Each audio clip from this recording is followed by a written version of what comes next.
Hi everyone, welcome to Emma, a true infidelity story. I'm excited to share a new story with you. I've always been the one to dig for the truth, to unearth the stories that others would rather keep buried. My name is Amelia, and my life as a reporter has taught me that beneath every seemingly perfect facade, there's often a story waiting to be told. My own life with my husband Leo and our cute dog Rid was no exception.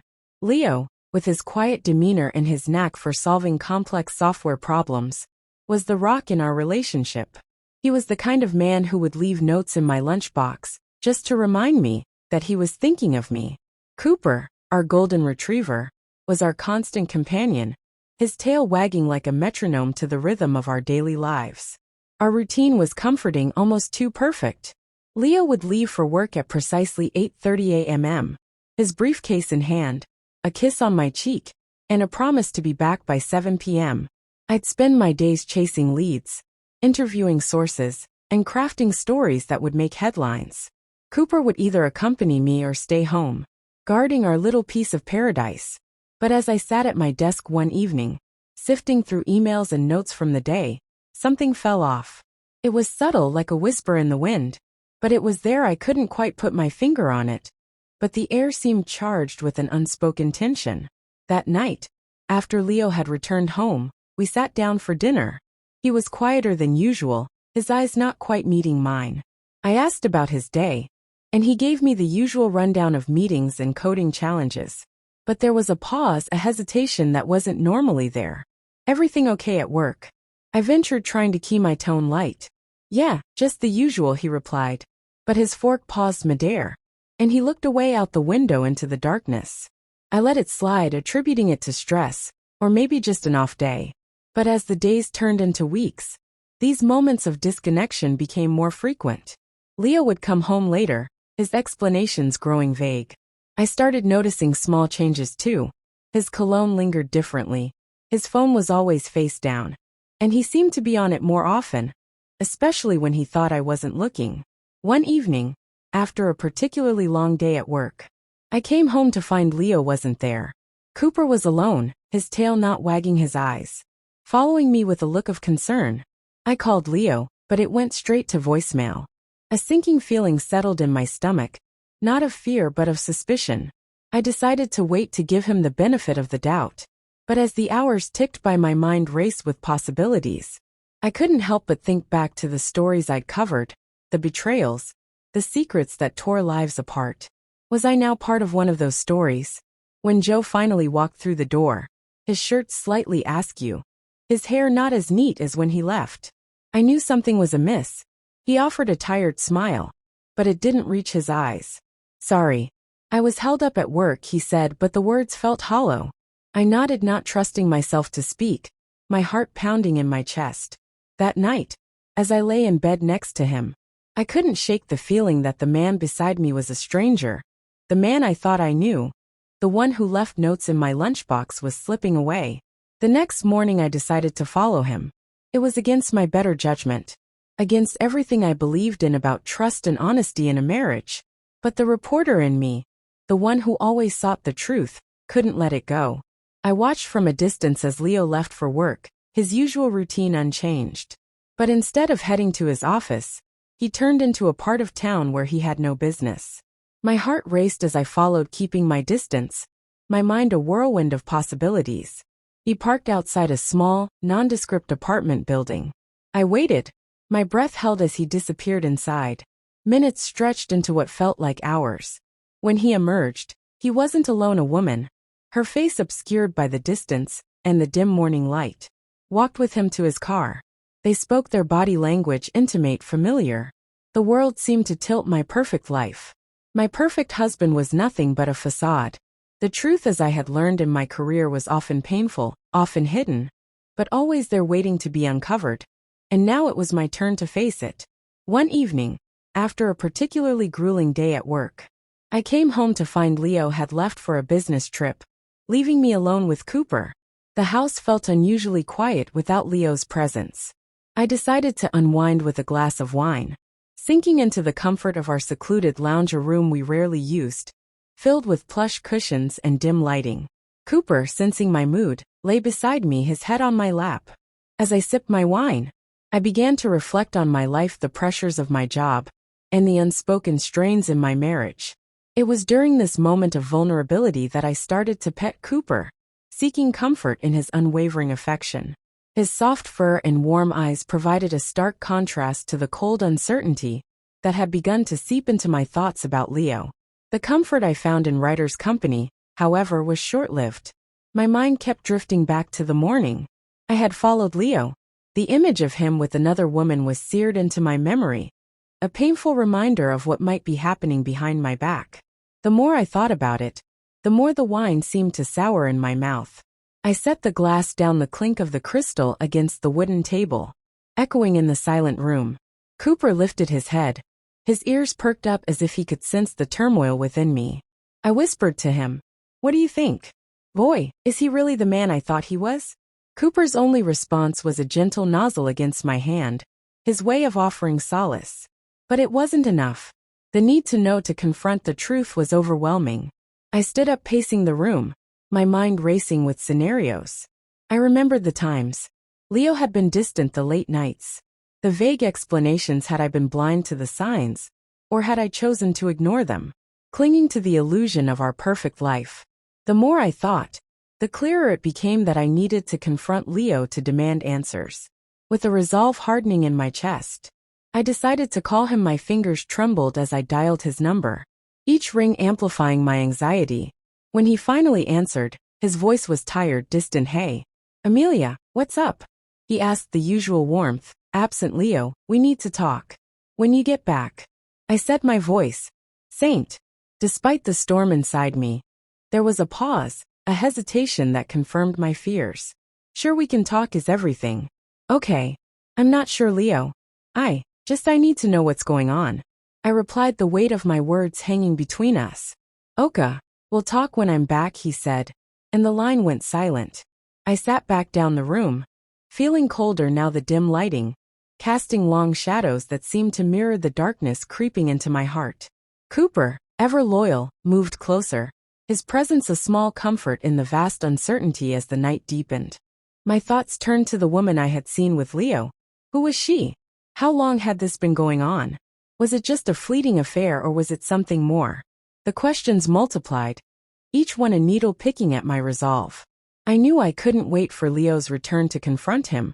The reporter in me, the part that always sought the truth, urged me to dig deeper. I remember the apartment building, the nondescript facade that hid so much. Maybe there were neighbors, or perhaps the building manager could tell me something with a platforming. I decided I wouldn't just sit and wait. I would find out on my own terms.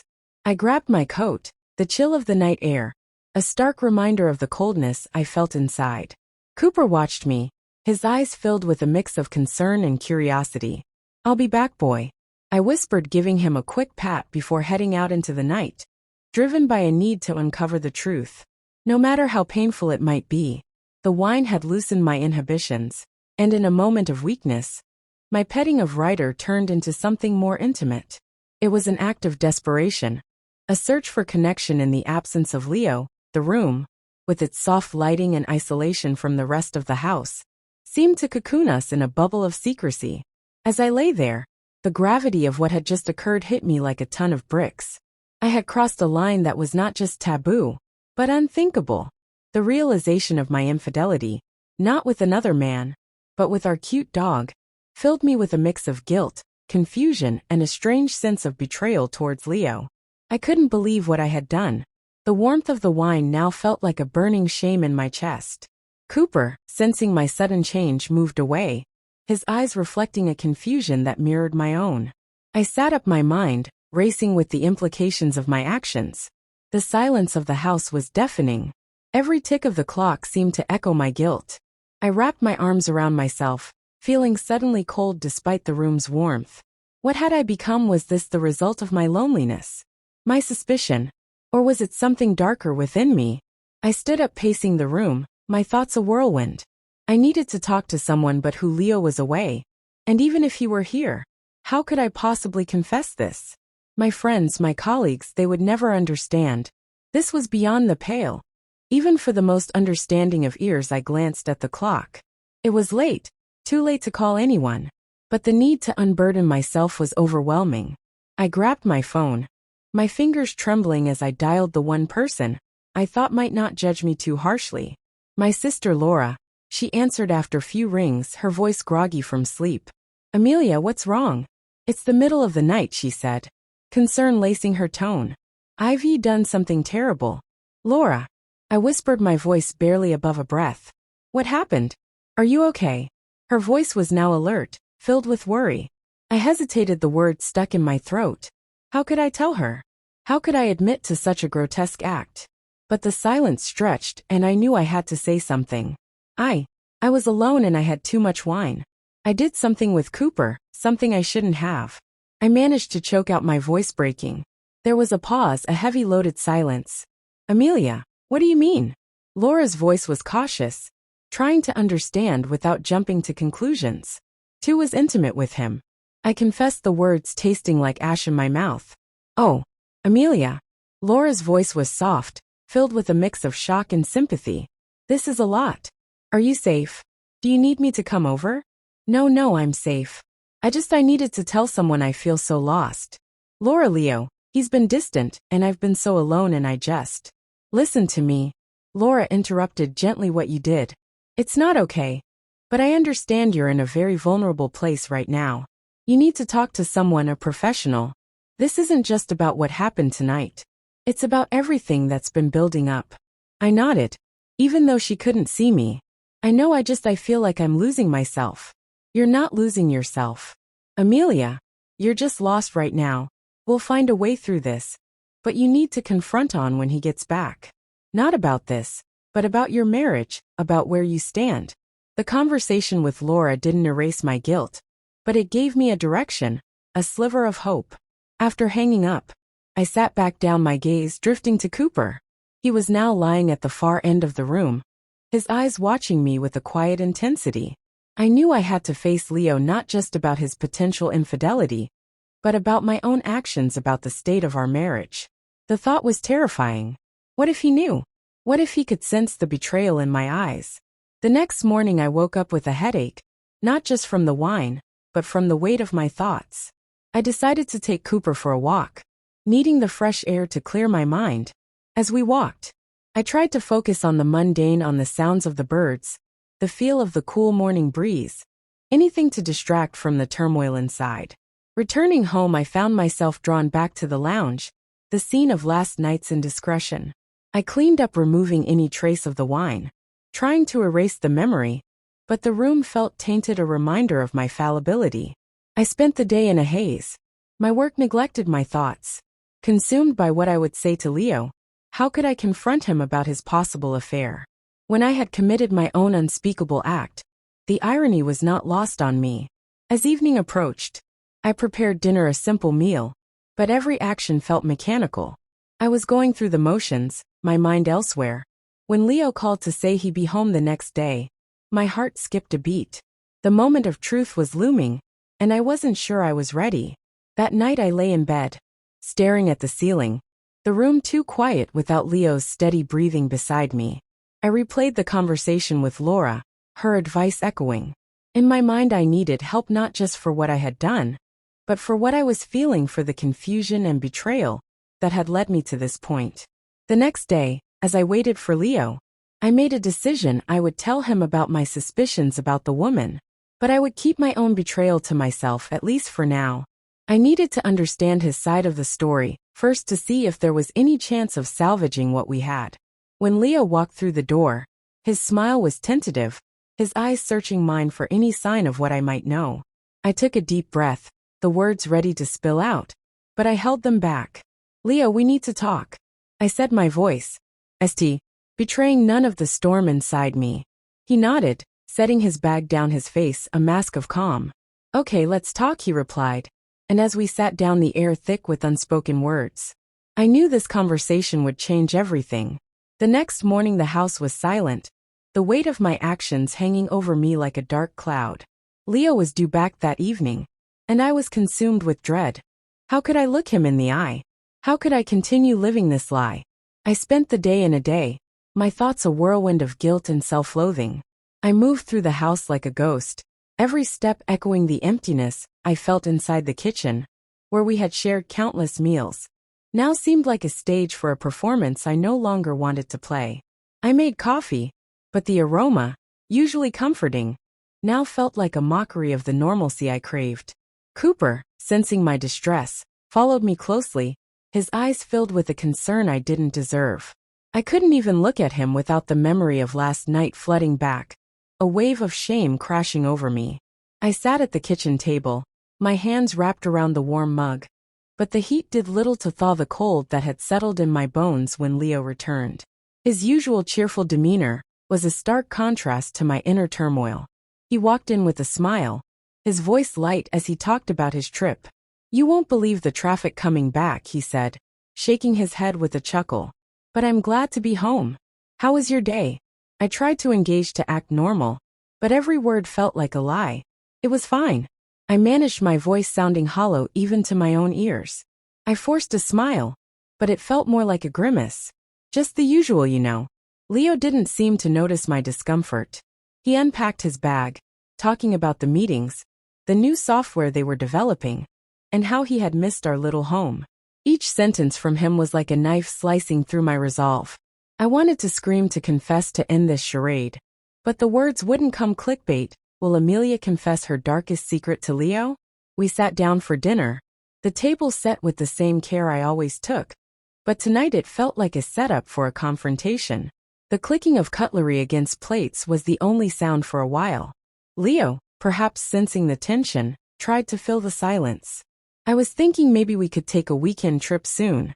Just to get away. Relax a bit." I nodded, my mind racing. "That sounds nice." I said, my voice barely above a whisper. My thoughts were not on a getaway, but on the abyss that had opened between us. As we ate, I watched him looking for signs of the man I thought I knew. Was he the same Leo who left notes in my lunchbox? Or had he changed? Or was I the one who had changed? The food tasted like ash in my mouth, each bite a reminder of the betrayal I felt both from him and from myself. After dinner, we moved to the living room. Leo sat on the couch, patting the space beside him. "Come sit with me," he invited, his voice warm, unaware of the storm brewing inside me. I hesitated, then joined him, sitting stiffly at first, then slowly leaning into him, seeking the comfort of his presence. Even if it was built on lies, his arm wrapped around me, and I felt the familiar warmth, but it was tainted now by my suspicions and my own guilt. "You seem off.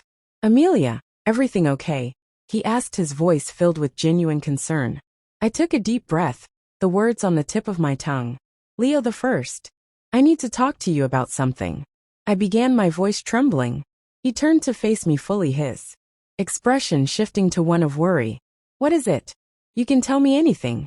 The room seemed to shrink around us, the air thick with anticipation. I could feel my heart pounding in my chest, each beat a drum roll to the confession I was about to make. But as I looked into his eyes, the words caught in my throat. "I've been feeling very alone lately," I said, sidestepping the real issue. "With your work and my own. We've been like ships passing in the night." Leo's face softened and he squeezed my hand. "I know, I've been thinking the same. Maybe we need to make more time for each other. I'm sorry if I've been distant." His apology, sincere as it seemed, felt like salt in the wound. I nodded, unable to voice the true depth of my feelings. "Yes, maybe we do," I whispered, the weight of my unspoken words pressing down on me. The evening wore on with us talking about trivial things, avoiding the real issues.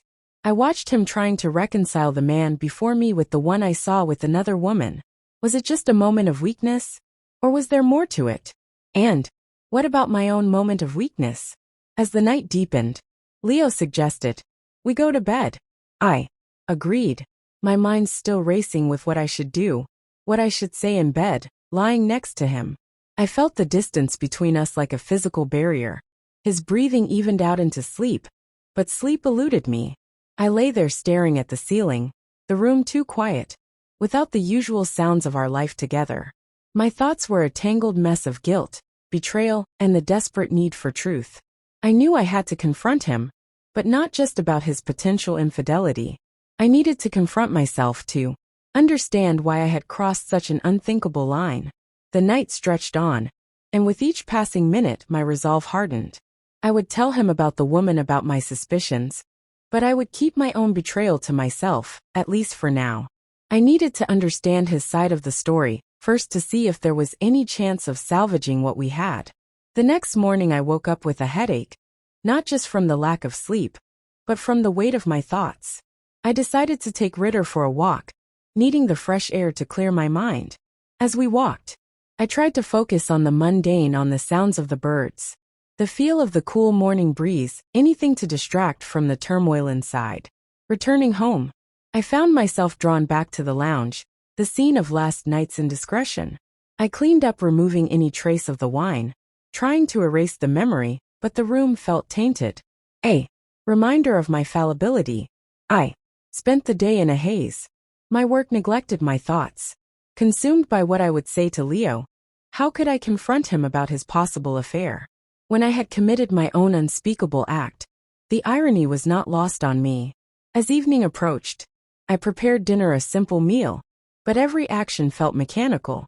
I was going through the motions, my mind elsewhere. When Leo called to say he'd be home the next day, my heart skipped a beat.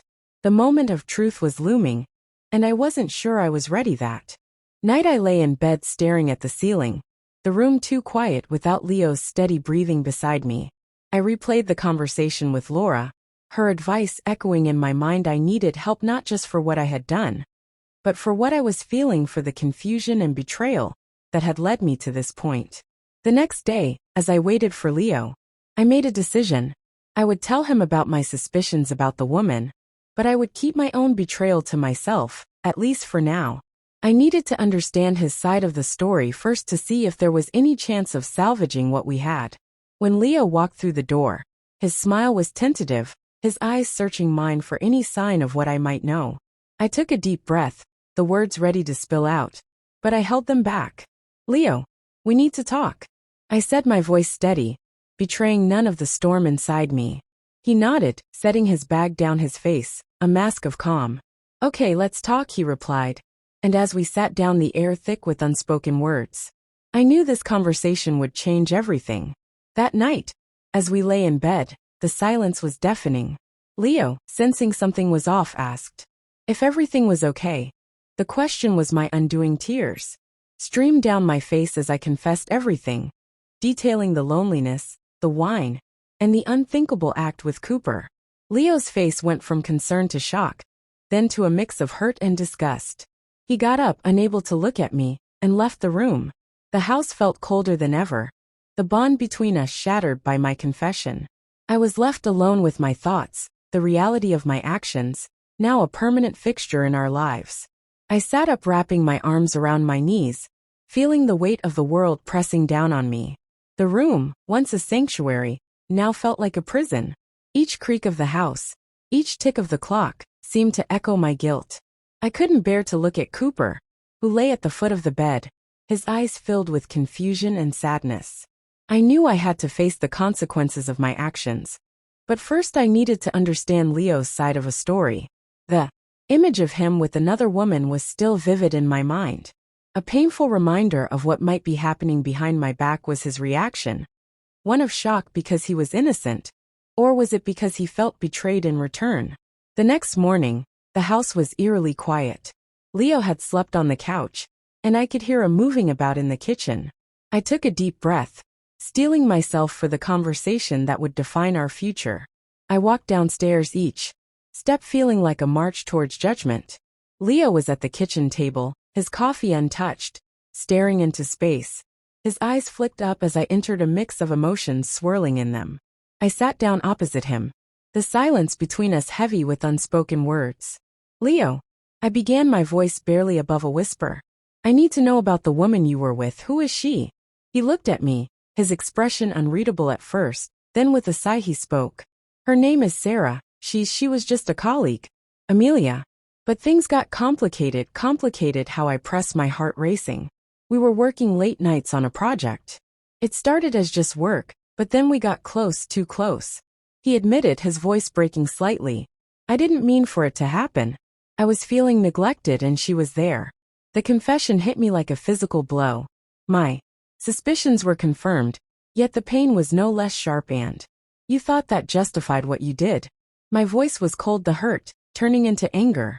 "No, nothing justifies it." Leo said, his gaze dropping to the table. "I was wrong, Amelia. I know that, but what you did with Ryder, how could you?" The room spun slightly as I grappled with his words. I was lonely, Leo. I felt abandoned, and in a moment of weakness, I made a terrible mistake. But we both have our faults here. Leo's face hardened. "That's not the same, Amelia, not even close. You've violated something sacred." "I know." I whispered, the weight of my actions crushing me. "I'm sorry, Jean, I'm so sorry." He stood up abruptly, his chair scraping against the floor. "I need time to think. I can't even look at you right now."